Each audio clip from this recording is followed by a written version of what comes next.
Здравствуйте, дорогие студенты Башкирского государственного педагогического университета. Сегодня мы с вами рассмотрим очень интересную тему – медиатор социальных конфликтов. Это совершенно новая отрасль человеческого знания, и это новые компетенции, которые вам очень сильно пригодятся. Давайте вспомним свою жизнь с утра до вечера. В течение дня человек создает и участвует в очень многообразных конфликтах. Конфликт может быть с утра с папой, с мамой, с подругой, с супругой, пока вы едете до университета, пока вы идете на футбол или на танцы, когда вы учитесь на лекциях. Вот везде может быть конфликт. А представляете, сколько он сжирает ваше времени, сколько он забирает ваших сил, энергии. И только посмотрите на это. По данным ООН, более 30% человеческого времени каждый день уходит на конфликты. Вот задача медиатора социальных конфликтов заключается в том, чтобы научить вас, как управлять конфликтом, как реагировать на конфликт, как выходить из конфликта и конфликтной ситуации. Давайте посмотрим, что такое конфликт. Очень часто многие считают, что конфликт — это исключительно столкновение каких-то интересов, что это обязательно слово инцидент, ссор, спор. Да? Но я вам хочу сказать, что самое главное участие в конфликте — это всегда участие нескольких сторон. То есть это не только конфликт, когда только... Это участие нескольких сторон, и в конфликте всегда должны быть разные интересы. Интересы, которые не должны совпадать. Но не будем забывать о том, что есть на самом деле конфликты и внутриличностные, о них мы поговорим чуть позже. Но медиация и медиатор, профессия, которая будет рассматривать конфликты, разрешать, урегулировать конфликты, как правило, всегда работает с несколькими интересами и с несколькими сторонами. Давайте посмотрим, какие причины конфликтов есть. Значит, есть одна из самых главных причин — это распределение ресурсов. Что она предполагает? Она предполагает, что на самом деле ресурсом, часто многие думают, что ресурсы — это исключительно материальные ценности, деньги, материалы, земля и прочие вещи. Да? На самом деле ресурсы могут выступать и отношения, и человеческие отношения, и отношения внутри группы. Ну, допустим, вы в семье, у вас несколько детей, вы все любите маму, и идет такая невольная, скрытая борьба за то, чтобы мама вас любила, да, чтобы вы ей больше нравились. Или за педагога в группе, или за девочку в классе, или там в институте. Это тоже все ресурс. Поэтому ресурс — неотъемлемая часть любого конфликта. Следующая причина конфликтов — это взаимозависимость задач. То есть, когда на самом деле каждый человек, выполняя какое-то общее задание, зависит друг от друга. Ну, допустим, вы начали участвовать в студенческой весне. Кто-то танцует, кто-то поет, кто-то делает пантомиму, кто-то читает стихи. Но результат-то ведь зависит от группы. И очень часто кажется, что я вот очень много делаю, а другой не делает. И на самом деле это большая причина для того, чтобы рос конфликт. А следующая причина — это причина различия в целях. Вот давайте просто подумаем. Вот вам, будучи студентами, легче всего представить такую ситуацию. Есть староста группы, у него какая задача? Чтобы вы все успевали, никто не опаздывал на занятия, значит, были выполнены все требования, да, со стороны деканата, ректората и так далее. А у вас какая задача? Ваша задача — учиться хорошо, стараться не пропускать занятия, по возможности уже начинать работать и так далее, и так далее. Есть причины конфликта? Есть. На самом деле староста, когда говорит вам: пожалуйста, не опаздывайте на лекции вот этого преподавателя, он таким образом заботится о вас, переживает, и в том числе об общей картине группы. А у вас возникает вопрос: вот он меня недолюбливает, вот я тоже подавал на должность старосты, проиграл, вот теперь он меня гнобит. То есть это тоже одна из причин конфликта. Давайте посмотрим еще. Различия в ценностях. Вот это сегодня принципиальное различие, потому что сегодня мы живем в очень большой стране, в стране, где огромное количество разных ценностей: культурных, религиозных, этнических, профессиональных ценностей. Да? И порой бывает так, нам кажется, да, что мои ценности настолько противоречат ценности там, соседа или там, человека, который меня обслуживает, как будучи там, водителем такси или, я не знаю, летчиком в самолете, да, и прочее, все что угодно, там, или в ресторане. Да? И кажется, это вообще несовместимо. Но современный человек сегодня обязан иметь навыки конструктивного разрешения конфликта и в первую очередь принятия других ценностей, ценностей другой культуры. Об этом мы тоже поговорим. Различия в манерах поведения и в жизненном опыте. Но здесь уже, простите, разнообразие просто кишит. Да? Вы прекрасно знаете, что с вами могут учиться люди другой культуры, другой национальности, другой субкультуры. Да? Какое количество сегодня есть различных молодежных движений. Да?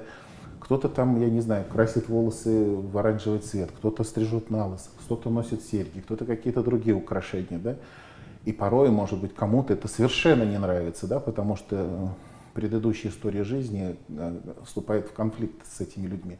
Но опять-таки, никогда не забывайте о том, что мы все граждане, в первую очередь, нашей страны, да? А если даже среди нас находятся мигранты, то мы в первую очередь все люди. И мы должны уметь выслушать, принять другую точку зрения. Это не значит, что вы должны согласиться, но вы ее должны принять. И об этом мы тоже поговорим. И самый большой процент причин конфликтов, самый большой, как показывает практика, это недостаток информации. Что это значит? Это значит следующее. Давайте представим такую ситуацию. Вы сбежали с лекции. Не улыбайтесь, все равно кто-то когда-то сбегал. Сбежали с лекции, и вам казалось, что вы были в конце аудитории, никто вас не заметил, и все бы хорошо. Но утром вы идете, и именно этот преподаватель, с чьей лекции вы сбежали, вы были 100% уверены, что он вас не видел.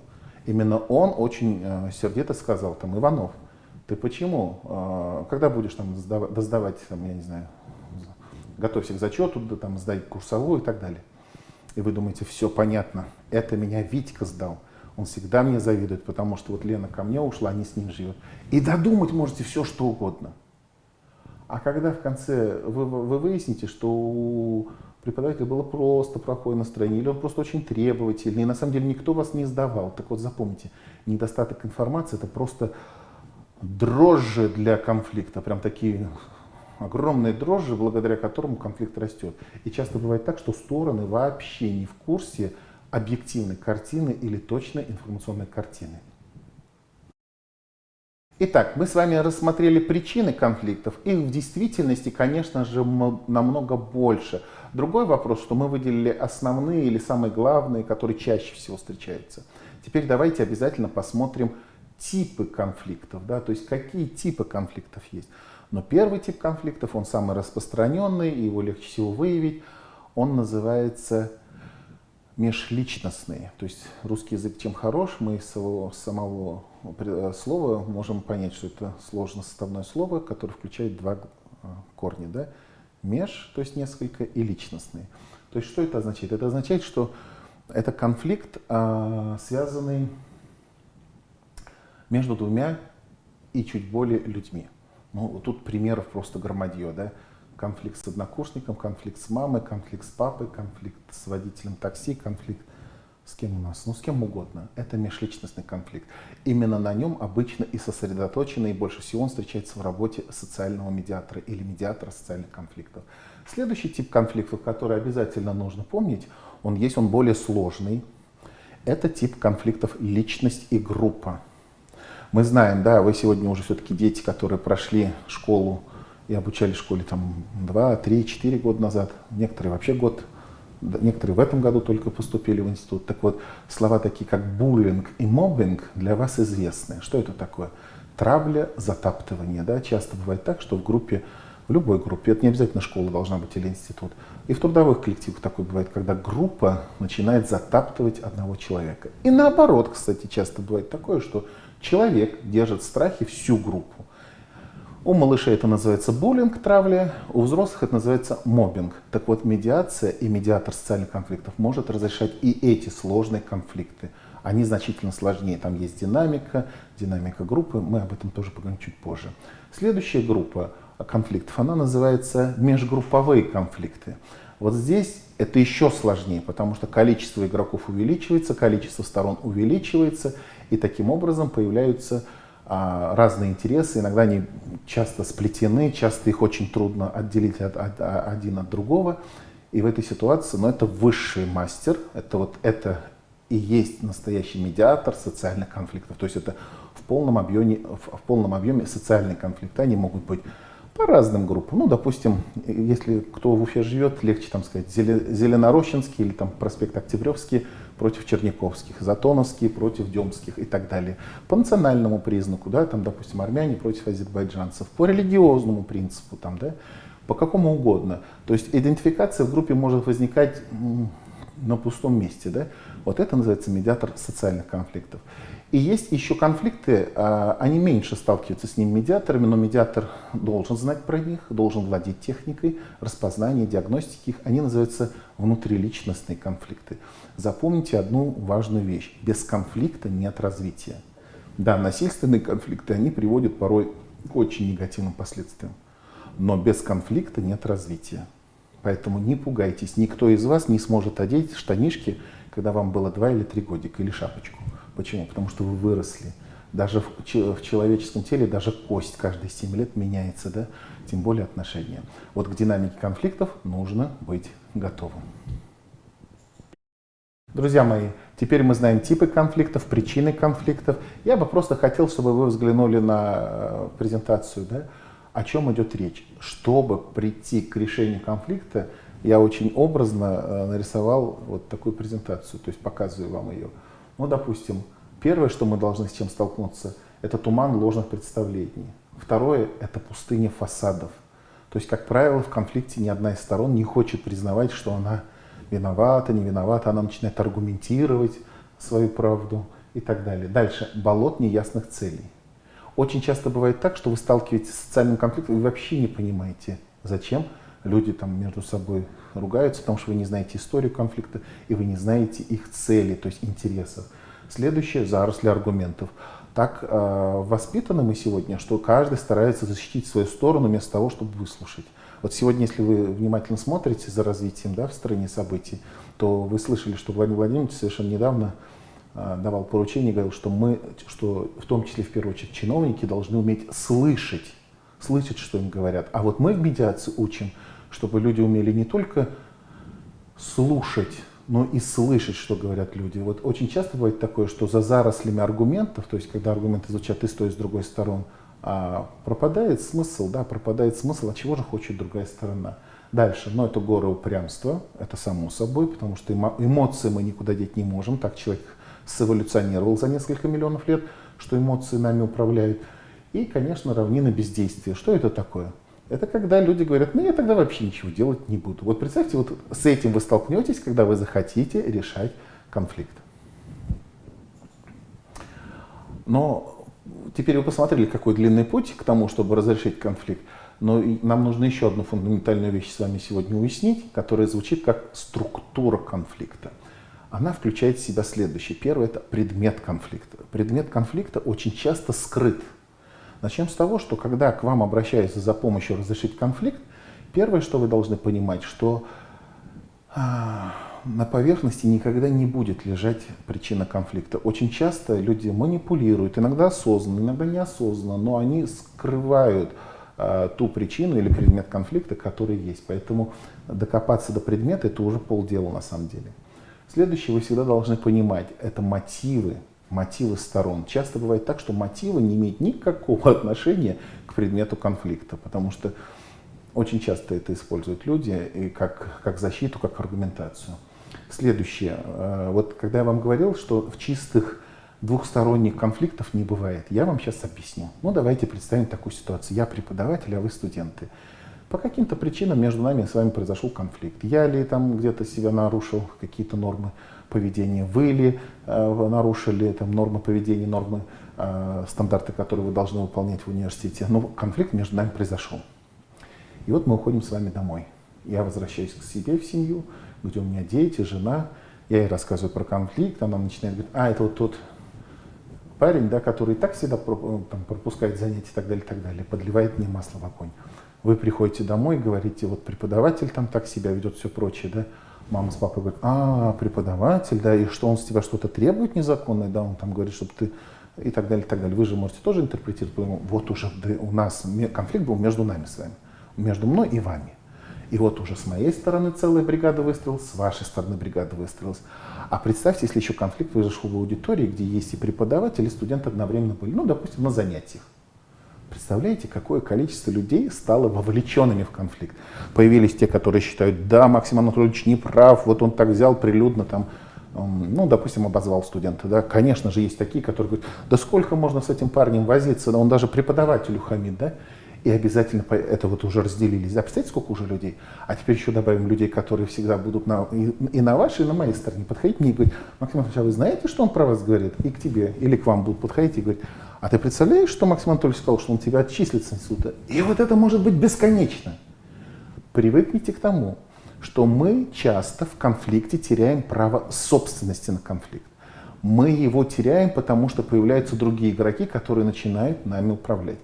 Вот при помощи медиации, о которой я буду рассказывать дальше, медиация — это очень сильный инструмент, чтобы в том числе управлять динамикой конфликта. Также хотел сказать, что в моменты конфликта, момент конфликта — это всегда измененное состояние. Мы напуганы, мы наоборот раздражены, у нас агрессия или испуг. Да? В этот момент нам кажется, что действия другой стороны, мы их воспринимаем искаженно. То есть образ ситуации упрощает. Да? Ну, допустим, представьте такую ситуацию, что вы возвращаетесь ночью, и вдруг вам на дорогу, где не горят фонари, выбегает там человек, да, в капюшоне. Ну, первая мысль, что он хочет у вас отобрать там кошелек, или девушки думают, что он там к ним хочет приставать, неважно. А когда он уже пробежал мимо вас, вы поняли, что это просто человек занимается спортом. Он надел наушники, надел капюшон и бежит. Так и в конфликте часто бывает, что любое действие, какой бы другая сторона ни делала, оно рассматривается через призму, что точно сейчас там со мной будут что-то делать нехорошее. И последнее, что я хотел сказать, но это не самое последнее в структуре конфликта, это позиция сторон. Это то, с чем стороны заявляются. Допустим, я как юрист могу вам сказать следующее, что в суде, как правило, люди всегда опираются на свои аргументы раз, которые подкреплены законодательными актами два. А к цели они иногда вообще не имеют никакого отношения. Вот задача медиатора — докопаться до предмета конфликта через позиции, через стороны, докопаться до предмета конфликта и сделать так, выстроить коммуникацию между сторонами, и чтобы они между собой договорились. Мы уже проговорили с вами о том, что есть типы конфликтов, какие есть причины конфликтов, сколько препятствий для установления диалога. А сейчас давайте перейдем к способам разрешения конфликта. Вот сколько человечеств существует, столько существуют и конфликты. И на самом деле с определенными фазами развития человечества менялись способы разрешения конфликтов. Ну, самый древний, самый распространенный был способ разрешения — это силовой. Я сильнее вас, я и заберу. Но понимаете, что сегодня на самом деле этот способ уже не работает. Да? Почему? Потому что на самом деле ему на смену пришел способ юридический. Да? Уже не важно, кто сильный, важно, кто прав с точки зрения права. Право сегодня процентов 90 контролирует и регулирует отношения между людьми, в том числе конфликтные отношения. Да, есть еще мораль, религия, обычаи, традиции и так далее.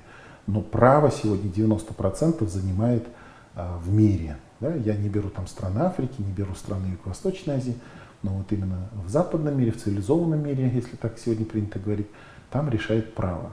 Но, как показала практика, и право бывает иногда и, как сказать, агрессивным, и с насильственными элементами, то есть там, такими очень жесткими санкциями. Да? Поэтому появился 50-60 лет назад, начал появляться способ разрешения конфликтов, он называется медиативный, или примирительный, или mediation, или facilitation, да, то есть управление многосторонними конфликтами. На самом деле медиация была всегда. Что такое медиация? Мы сегодня об этом поговорим, но я вам объясню проще. Медиация — это когда переговоры между двумя людьми зашли в тупик. Вот это медиация. Появляется третье лицо, независимое, нейтральное, которое фактически берет на себя функцию, помогает решать конфликт. Помогает решать конфликт. Очень много видов примирительных процедур, их в мире более 64. В Российской Федерации четко, ясно написаны примирительные процедуры. Они с прошлого года внесены в процессуальные акты законодательные. Это значит примирение сторон, это переговоры и медиация. Примирение, именно судебное примирение. У нас теперь появилась даже должность такая. Судьи в отставке стали теперь судебными примирителями. Но мы поговорим с вами о медиации. Итак, я хотел бы сразу напомнить, что по Атласу новых профессий, Агентство стратегических инициатив, а это на самом деле организация, которая формирует наше будущее. Так вот, они поставили, сделали профессии, которые после 2020 года будут в приоритете. Так вот, медиатор социальных конфликтов – это, так будем говорить, профессию, которую назвали, которая входит в пятерку профессий, которая после 2020 года будет превалировать в области гуманитарных знаний.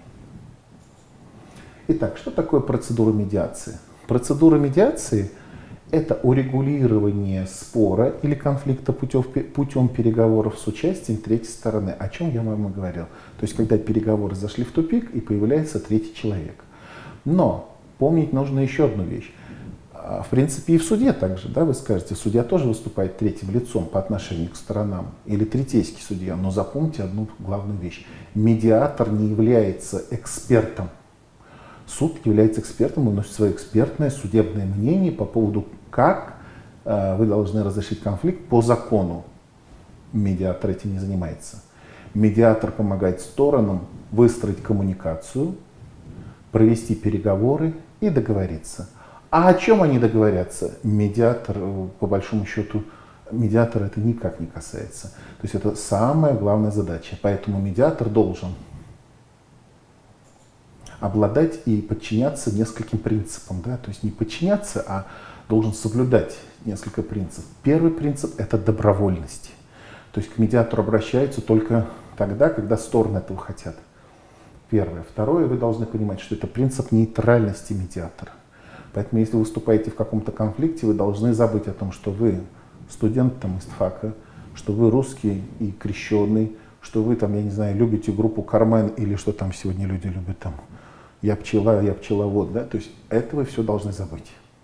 Вы должны быть человеком нейтральным как по отношению к одной стороне, так и по отношению к другой стороне. Это очень сложно, но этому мы учим. Следующий принцип должен быть – это равноправие и сотрудничество сторон. Как бы вам не было бы жалко ту девочку, если ее там каким-то образом обидел мальчик, или наоборот, вы не имеете права проявлять свои эмоции. Вы должны одинаково ровно относиться и к одной стороне, и, соответственно, к другой стороне. Этому тоже мы учим. Но и самое главное – это принцип конфиденциальности. Что это такое?